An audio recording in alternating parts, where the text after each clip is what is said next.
We are the organized kids. We teach you how to organize. And we have fun. We're going to talk about drawings, and what I'm doing when I'm done. So first I like to draw a picture, and if I think it's good, I like to put it in my Eli bin. Right here, it says my name on it. It's in all my papers, and drawings are in a magazine holder, and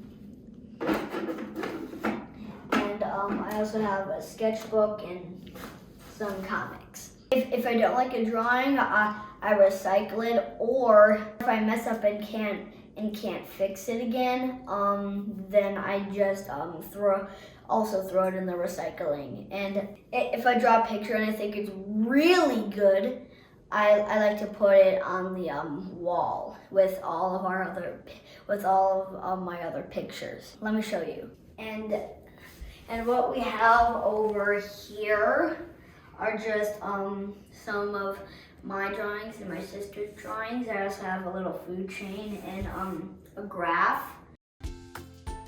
Don't forget to subscribe. New videos every Tuesday.